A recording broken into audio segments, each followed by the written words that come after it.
Hey everybody, it's Tuesday. It's Samp&Chance Wrestling. On this episode, we are going to look at AEW Double or Nothing. We're also going to go to Saudi Arabia, the King and the Queen this Saturday. So a full weekend of wrestling for everyone. So guys, strap in and thank you for letting us into your ears.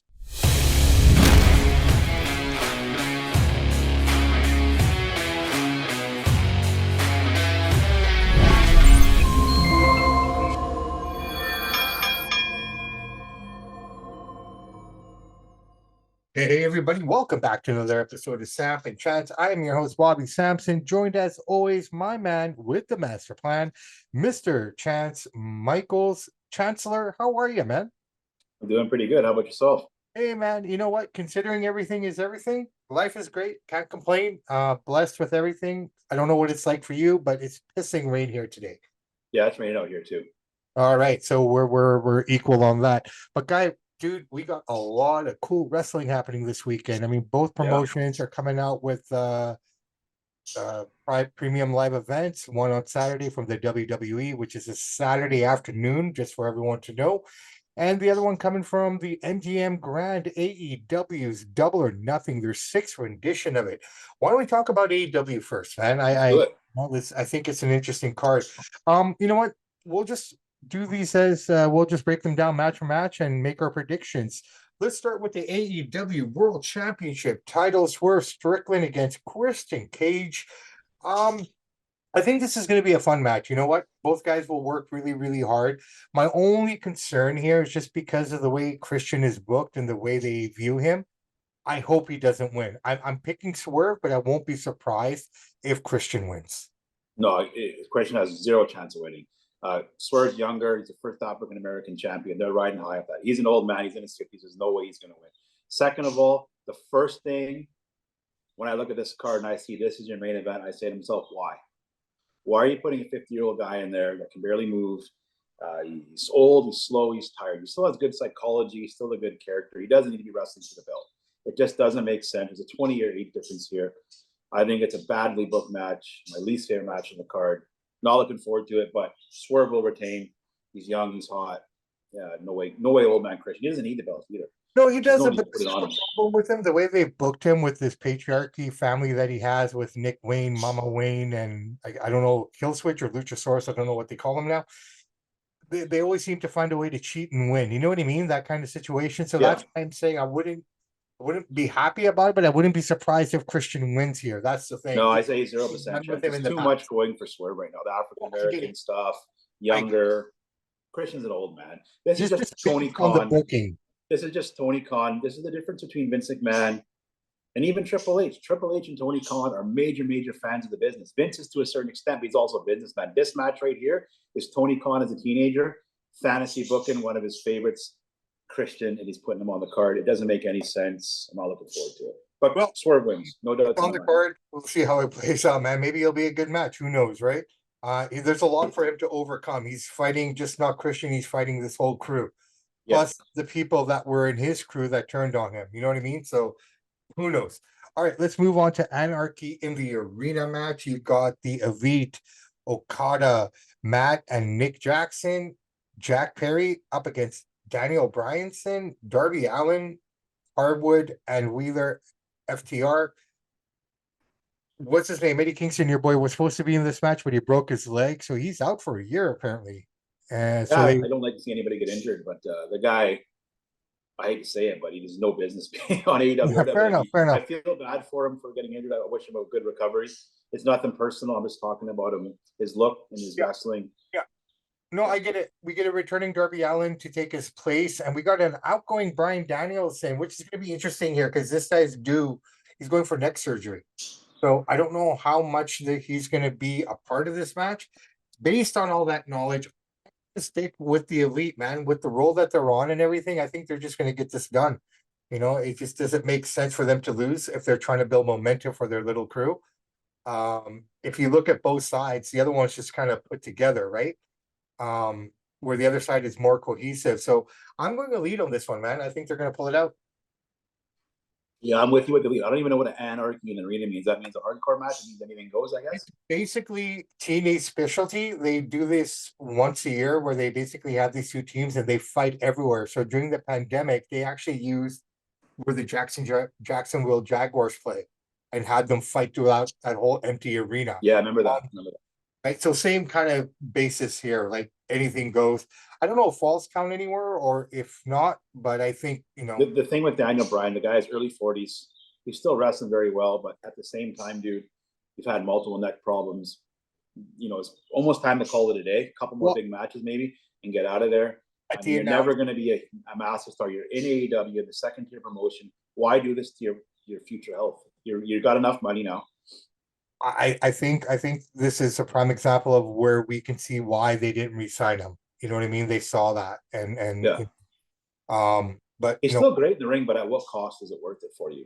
Well, I mean, the way he works too, he's not easy on himself, right? Like, no, you figure most guys, like even Edge, we'll get to his match next, has found different ways to do things. Where I think Daniel is just still the same kind of guy. Like he comes in, he fights hard and he wrestles hard. And I was going to say, Daniel Bryan's a hard worker. You can't take that from Edge. Is not quite like that. Yeah, Daniel Bryan just, he goes hard, and it's time to Tony Khan needs to tell him, maybe give you a retirement match, and it's time for you to go. He needs to evolve his style if he wants to prolong his style. You know what I mean? The way he fights right now, he's not going to last long. That's just the reality of it. Okay, AEW TNT. Well, who did you pick in this? You didn't pick one. I'm going to take the nerd crew, as they like to call themselves, the elite. I'm taking the geeks. I'm taking the elite. By the way, people keep saying NWO. These guys, when you come to NWO, it's chess. How can they be like NWO? They're trying to be tough, but it's so cheesy. But they're going to win. The twins are like 6'3", eh? They're not little. Yeah, but they're about 130 pounds. So wet, but possibly. But if you're going to act like a tough bag crew, give him a big guy. Give him Powerhouse Hobbs. Give him Wardlow. Give him somebody with some size, and he can take you seriously. Yeah. 90% of the people in the bar kick the crap out of these guys. So how is it a bad crew? Right? Well, it's got to be believable. They're already 4-man crew. I don't know if you want to keep adding more guys. I think that's the problem with most of these crews. And if you want to learn from the past, we can look at the Bullet Club and we can look at the NWO. I mean, once 90% of the locker room was NWO, that's when it really started dying, right? So, yeah. But if you think about this, you think of it. I like to use it from a common sense perspective. If you take Hogan, Hall, and Nash in the mid-90s, all guys over 6'7", big, large, and light, they walk in the bar like, this guy's kicked the crap out of me. You see Nick Jackson, Matt Jackson, Jack Perry walking in the bar, you're like, guys, Star Trek's next door. That's simple as that. And this is why they're not getting over. Tony Khan can't see that. This is a prime example of what you're just saying right now with the bar thing. It reminds me of your guy, Sean. And, yeah, at least he had the big crews with them, right? The big guys that take care of him. So got his ass kicked that one time in Syracuse, right? And he had Bulldog with him that night. They waited, he was by himself, and they beat him down, yeah. Yeah. So you got to be careful out there, guys and gals. All right. AEW TNA Championship barbed wire steel cage match. Adam Copeland, Edge against Malachi Black. I'm actually looking forward to this match. Yeah, this is going to be a good one. I've had nothing but good things to say about Malachi Black, even when he was, in WWE. I still think that was one guy they shouldn't have gotten rid of during the cuts and everything. But you know what? He's made a name for himself here. He's doing really, really well. The right thing to do would be to put this thing on Malachi. I don't think Edge needs it anymore. I don't think this is a good match, like you were saying. This is the new Edge. He can do the hardcore stuff. He can slow down a little bit. He can punch and kick, a couple spears. By the way, his spears look weak. Thanks for bringing that up. There's so many guys in wrestling that do a terrible spear. There's only two guys that I think that do them good with power. Is Goldberg and Roman Reigns. Why? They're ex-football players. They know how to drive their shoulder. They drive with force. You watch Edge and those guys, they look so weak. I'm going to add to that. Okay, Braun Breaker too. Braun does a good spear too. Not quite as good as Roman and Goldberg. Goldberg's prime. He's so fast and strong. It's evolving. He's up and coming, right? I mean, what they did with him last night, they're really elevating this guy, right? Trying to, yeah. So there should be a good match. I think Malachi Black takes. These guys don't need belts at this age anymore. No. It's a good match to get the younger guys over. Exactly, and this is an opportunity to do so. They're gonna be bleeding like crazy here, though.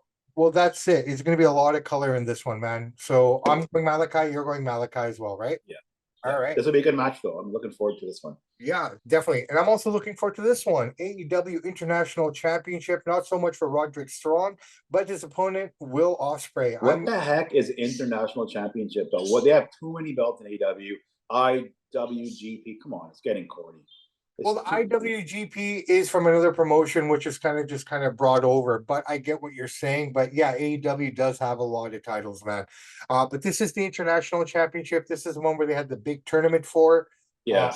You know, with all those other belts and everything. So, oh no, sorry, that's the one that Okada has. Sorry, the belt. This is what I mean. If you can't keep track, we watch wrestling all the time. We can't keep track of the belts. Nobody's keeping track of these belts. Come on, cheesy.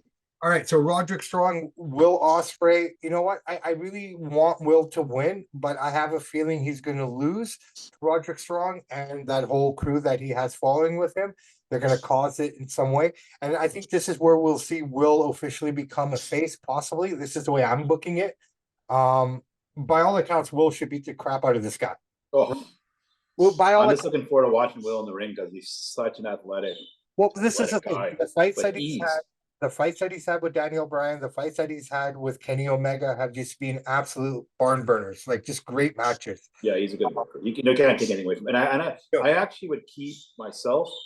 I would keep Will Ospreay. I don't know if you even want to call him a heel right now, but I'd keep him as a heel because when he fired that shot at Triple H and those guys, would keep going with that. And then Tony Khan just let it go. Like, dude, you had something.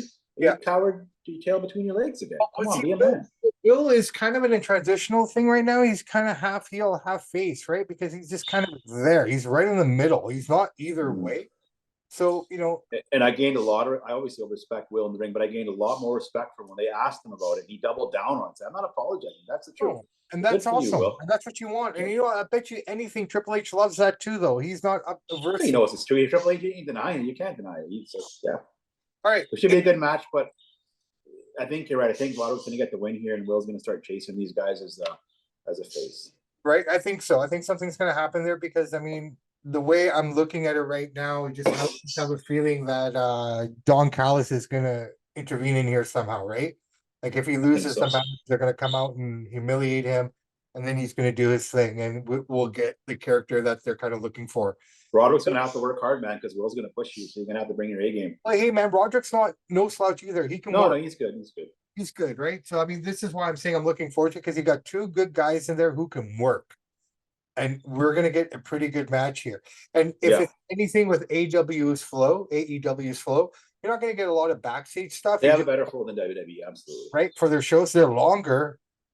Be prepared for a 4.5, 5 hour show here. That's too much. But it flows. It flows. Mm. All right. AEW Women's World Championship. Toni Storm against Serena Dweeb. This is going to be a fun match. And you know what? Of all the women in wrestling today, I have to say Toni Storm has done the most to make her character stand out. And she's just great. I love what she's doing here. I'm enjoying her character more and more every week that I watch. Serena Dweeb, she's no slouch herself. This woman can go. She can work. I mean, she's a former trainer at the Performance Center. I remember she got her head shaved when she became a part of CM Punk's Straight Edge crew. Yeah. She was a girl that was around a long time. She's been around for a bit. So this is going to be an interesting match, but Toni Storm for the win, in my opinion. Yeah, I agree. She's in the zone. Timeless Toni Storm, as she calls herself. Yeah, she's going to take this. I mean, Serena will push her a bit, but yeah, Toni Storm's walking out the MGM with the belt. Yeah. All right. Let's move on to the next match here. AEW TBS Championship. This is the women version. Willow Nightingale, the champion, takes on a debuting Mercedes Moné, aka Sasha Banks. This is an interesting match. Okay, I think Sasha's just going to win it because she's just in that moment right now. There's no other reason for it. But the good story here is this. Willow Nightingale was the girl who injured her in Japan that caused her to be out for this long. Yeah. So you got that storyline that's kind of going in there as well. I mean, by all accounts, Mercedes should win. I'm going to stick with that pick, but I won't be surprised if Willow cheats to win. Mercedes Moné's got to win. He put so much money into her. She's been a dud. It's been a flop so far for what he's paying, what he expected. I don't know what he was expecting. She was never a big, like she was a star, but she was never a mega star in WWE. You brought her over here. You thought she'd be an even bigger star in the lower tier promotion. It makes no sense. For those reasons, Mercedes, when he needs the belt, we're going to start pumping her up, try to get some money back for what he's put into her. Mercedes going to take this belt. Yeah, I agree too. But again, this is the weird part with AEW's booking the way they do. I'm never surprised if they go the other way. You know what I mean? Yeah. All right, here's an interesting one, and this is your favorite, the IWPG belt here. Yeah, what is that belt? So basically, Jon Moxley versus the champion, or sorry, that's an eliminator match, not even for the belt. It's not even for the belt. I think Jon Moxley is the IWGP champion right now, and he's going up against this Japanese fellow Takashita. And if Takashita wins, then he gets a title shot. So it's what's an the point of the eliminator. match? It's an eliminator match. So but Moxley's not the champ right now, though. Who's the IWGP champ? I don't think it's Moxley. I don't know who it is, but it's not. Can't be John. Okay, maybe it is. I don't know. I'm not sure on that. All right, I apologize, guys. We should know this. But either way, if Takashita wins, he gets a title shot. Yeah, I don't believe Moxley's the champ. Fair enough. Fair enough. All right. But that being said, I'm gonna go with Takashita to win. This is a hard one to call, man. Yeah, probably because they stipulate if he wins, he gets the future IWGP belt. So I assume he's going to win. It should be good. Moxley's going to bleed. But the only way I can see Moxley winning is if they're trying to keep their AWA name above New Japan. That's the only way I could see that playing out. Now, next match, if you're ready, sorry. Yeah, I'm ready. All right. So this match happened on Dynamite, Orange Cassidy versus Trent Beretta. Orange Cassidy won, but Beretta came out and just damaged him after the match. So these two dudes are going at it again on this card. Orange Cassidy already won, but he's coming in really, really beaten up, and I'm going to pick Orange Cassidy to win again. He's just that kind of guy. The way they book him in AEW, I've noticed, like this guy, he's just resilient. I mean, he's basically David and Goliath in every match that he participates in. So, I think Cassidy for the win. He squeaks it out barely, but yeah, I think that's the way that's going to go. And again, I don't know which of these matches are going to be on their pre-show, right? We're just running down the card. Yeah, the thing with a guy like Orange Cassidy, like it's fun and stuff, but when I watch a guy like that, like he does some fun stuff. Some of it's so cheesy and so not even realistic at all. It's just so, I know wrestling isn't totally real, but yeah, when I watch a guy, it's like something for like your kid's age. Like a guy like Orange Cassidy. He's a little guy, goofy, hands in the pocket. It's like sometimes I don't mind the guy, but he's hard to take sometimes. You know what I mean? He's a hardcore for the marks, for the IWC. He's like an indie. Like they love this guy. He's not for the regular guy. I'll tell you that. I like him only because it was different. When I first saw that stuff in the beginning with like the little light cakes and the hands in the pocket, I thought, okay, this is original. No one's done this before, right? Mm-hmm. But I mean, for what it's worth, it is what it is. I get you. All right, finally. And again, I don't know what order these are all in. We're just going to run them all down, but this is the last match on the card. Chris Jericho, the FTW champion, will be defending against an eliminator winner. I guess we'll find that out on Wednesday or Thursday this week. We don't know who he's fighting, so to be announced. So yeah, Jericho defending that belt. I think it'd probably be against Taz's son Hook. I guess that's what I'm assuming. But let's see where that goes. Why? What's the point of that? Well, I don't know, man. I mean, let's look at this. This match has 1, 2, 3, 4, 5, 6 title matches. Yeah, but Jericho he needs to stop. Be a commentator, be a manager.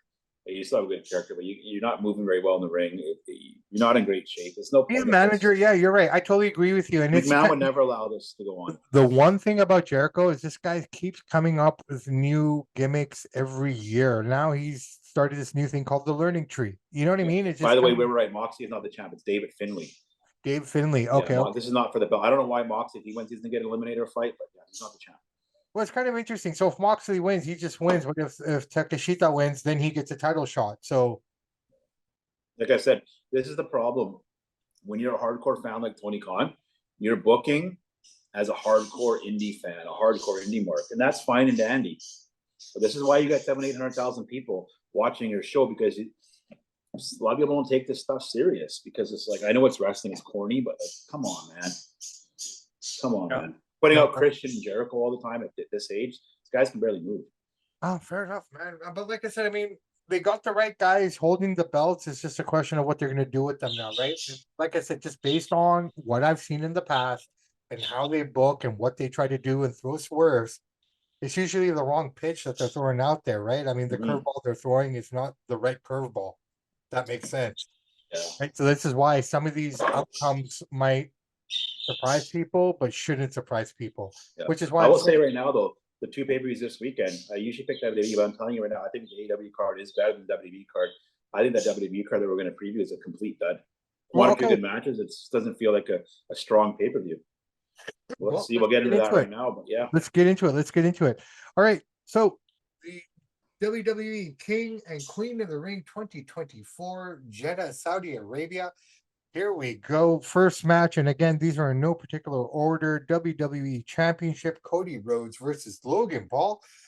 They threw, so initially everyone thought this was going to be title for title. But they quickly nipped that in the butt. So that way Logan could keep the belt because there's no way he's going to win this. I'm going to say it right now. No. But so this is their way of keeping him safe. But I think they built up the story pretty nice. Cody's getting a little angry with him, getting mad at his arrogance and his cockiness. So I think it should be a fun fight. I think it should be fun. But best match of the whole weekend for both cards. You got the most popular guy in wrestling, who's not The Rock, because he's not there. Logan Paul, the most well-known guy on any one of these cards because of Prime, because of YouTube. And I'm glad the Saudi Prince has requested Logan Paul to do something like this. He knows what the people want to see. These guys are smart guys. They don't want to see AJ Styles versus Cody Rhodes because there's no star power there. I'm not saying AJ's not a good worker, but it's not really a star-powered match. Logan's a star. He can work. Cody's going to have to bring his oxygen tank because Logan's going to be running and flying around, and I'm looking forward to this match. Of course, Cody's going to win, of course, but still a good match to watch. Yeah, I think it should be fun. I think it should be interesting, and just the way they. This wasn't a booking by Triple H. It's not a Triple H kind of match. He would have had some, I don't know who he would have had in there, Johnny Gargano or something. But they were told, hey, these dates have been booked before, like when Vinny was still running the show. These dates are pre-booked for a while. So the Saudi guy probably said, hey, we want a big star, give us Logan, and that's how it is, bud. Yeah, fair enough. All right, intercontinental match. This should be fun. Sami Zayn, Chad Gable versus Bronson Reed. I like this match. I like the storytelling behind it. I like how they're portraying it. They're showing Sammy being so concerned about everyone else around him, and then you got Chad Gable being surrounded by everyone and being concerned about that, concerned with each other, not really focusing on the title. Where you got this Bronson Reed guy who has no connection to anyone. His only thing is, I want that belt, and I'm going to use my body as a weapon to get it. You know what I mean? So he's the X factor here. If they do this right, it should be Chad or Bronson walking out with this title. But we're in Saudi Arabia, so I don't know if they're going to try to appease the crowd there and keep it on Sammy. But I believe, in my opinion, I like to see Bronson win. That's who I'd like to see win. But I won't be surprised if Sammy walks out of here. I think Sammy's going to walk out of there. They seem to really love him back there, backstage. He's one of their kind of guys. They're kind of, like I said, this is a whole new direction of WWE. This is more AEW, indie-based, appeasing the IWC crowd that they're going for. And by saying that, I think I'd like to see Chad or Bronson. I'd be fine with either one of these guys, top-level athletes, but I think Sammy's going to take it. Just because he just had it, he's going to run with it. And maybe Chad Gable is better at – some guys are better at chasing than being the champ. Example, I think Cody Rhodes. So maybe it's better to have Chad chase and run around to this goofy story. It almost seems like faces are the best guys at chasing. They're not great champions. You want a heel champion, doesn't it make sense? Yeah. Like, you know, the chase is always better than the actual catch and then what comes after, right? Usually the case. This will be a good match because all three guys can go pretty well. So they're really working with Chad here, man. They're really building him up. I love his character. And last night on Raw, you saw him talking to those Creed brothers. So something's happening there, right? I mean, he's gonna get rid of Tozawa, and he's already gotten rid of the girl, Dupuis. She's there. Otis showed a little bit of a sign by attacking Gable last night, or Sammy, right? Felt bad about it. So he's out the door pretty much. I guarantee something's going to happen here where those Creed brothers are going to come in and take care of Otis and take care of everyone around them. And you're going to see this faction emerge, right? Good. It'll be a good faction. Yeah. And I think that's going to be a strong faction. And I think this is the new version of Kurt Angle's crew when he had Ryder and what's his name or No, no, sorry, Benjamin and Haas. Benjamin and Haas. I'm thinking about the Edgeheads. A little more watered down version, not quite as talented as Angle, Benjamin, and Haas. Those guys are three elite athletes. These guys aren't quite like that. But these guys are You strong. can just see Chad Gable is just, he's not as big as Kurt. He's not as funny as Kurt. He's not as good in the ring as Kurt, but he's still pretty good. Yeah, Kurt's one of the all-time greats. That's why. Yeah. No, 100%. But I can see that going on there. Okay, we didn't touch on this one. Becky Lynch defending against Liv Morgan. This is a tough one for me because I almost feel like, okay, Becky wins. Like, I can see Becky winning here, but at some point she has to drop it to Liv so they can forward the story with the returning Rhea Ripley, because that's the match that people are gonna want, right? So it's almost, I feel that you got to put that strap on her at some point before Rhea gets back, so Rhea can, come back as a face initially and do what she's doing, because Liv's completely taken the heel role here, right? But again, we're dealing with Saudi Arabia, and it's a lot of this is catered to what they want.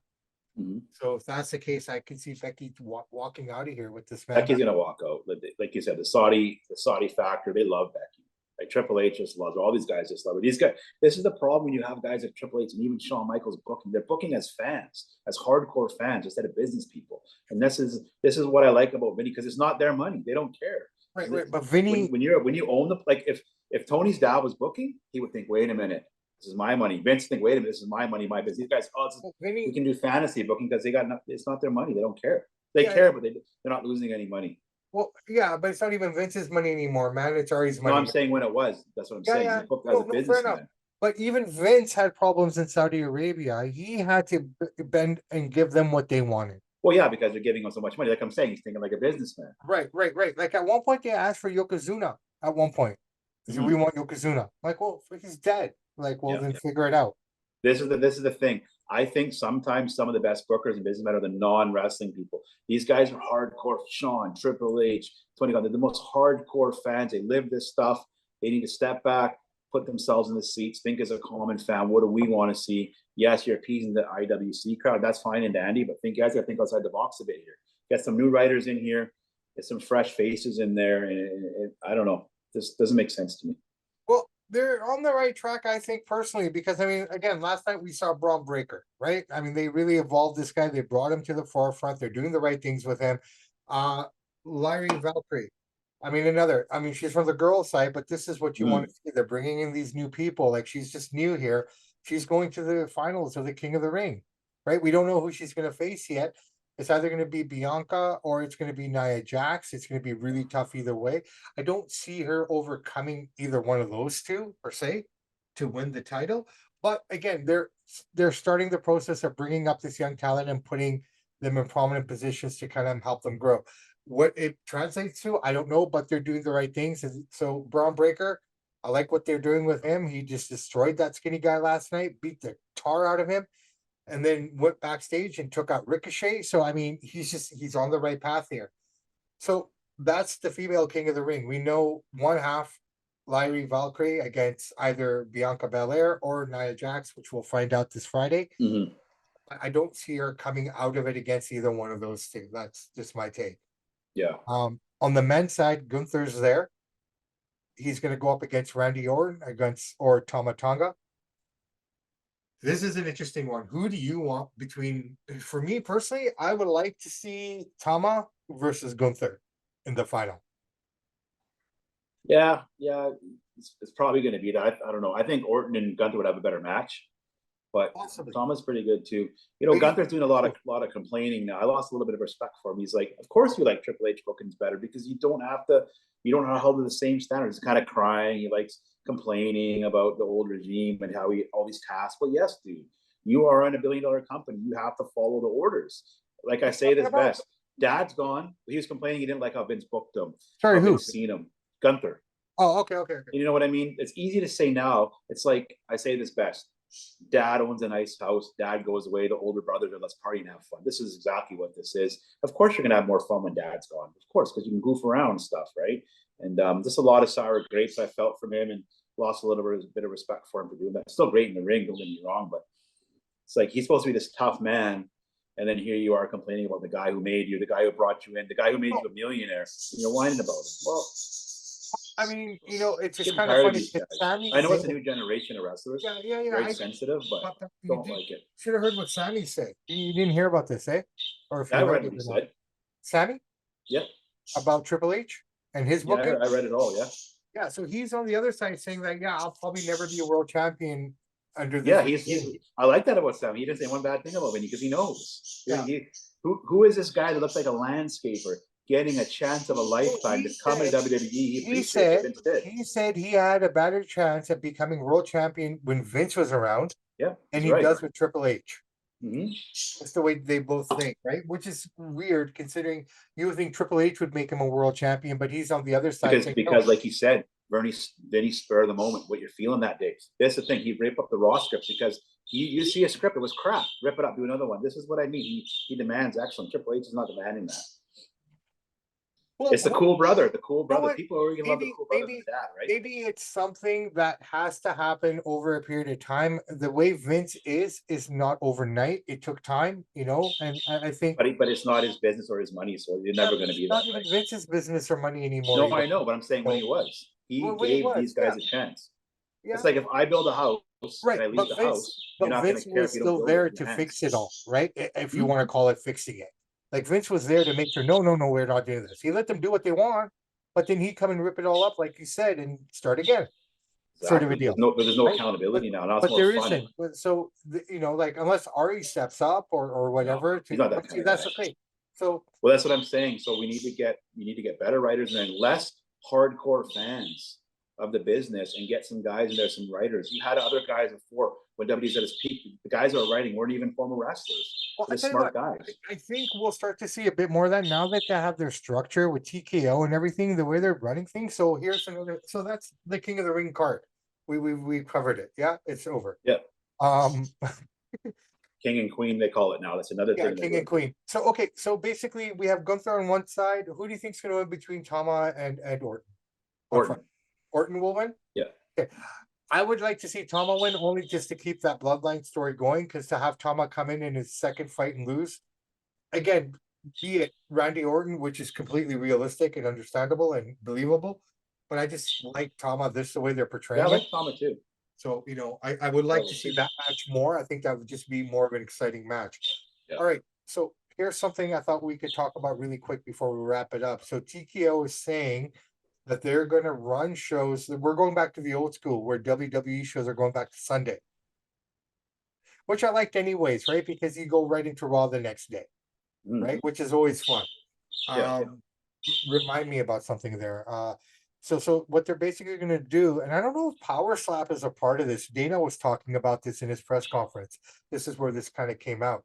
So I don't know if Power Slap is a part of TKO or if it stands alone, but he's saying, yeah, Power Slap on Friday, UFC on Saturday, and WWE on Sunday. So they're going to organize the shows by which they all are running congruent. Yeah, it's smart for business. Most people that watch it, you don't watch UFC or vice versa, but yeah, it's smart for them to slow it. But I need to see it go back to Sunday. I don't know, maybe it's just nostalgia for me, but Sunday was pay-per-view day. Yeah, it doesn't really matter to me either way, but yeah, I know what you mean. Right? For me, I enjoyed it. Don't get me wrong, I don't mind the Saturday night The problem is the reason why Vince switched that, people don't understand it, guys. Think of business. NFL Sunday. People don't want to watch Royal Rumble on a Sunday when it's a big Cowboys versus Packers game. So you put on the Saturday, you're better up against cultural than NFL. That's why he did it. People don't realize the genius of this guy. They just they don't understand it. You know what? It's like this, man. When look at Roman, okay? Everyone hated on him. Now we want Roman chance. We want Roman chance. It's kind of like even John Cena. You hated on this guy, forced him out the door. Now you're begging for him again. So it's just kind of like, you know, you don't know what you lose until you really see it happening in front of you, and you start to realize, oh crap. You know, it's kind of like tongue in cheek here, bro. Only you probably get this, and a few other people. It's kind of like losing your car. Yeah.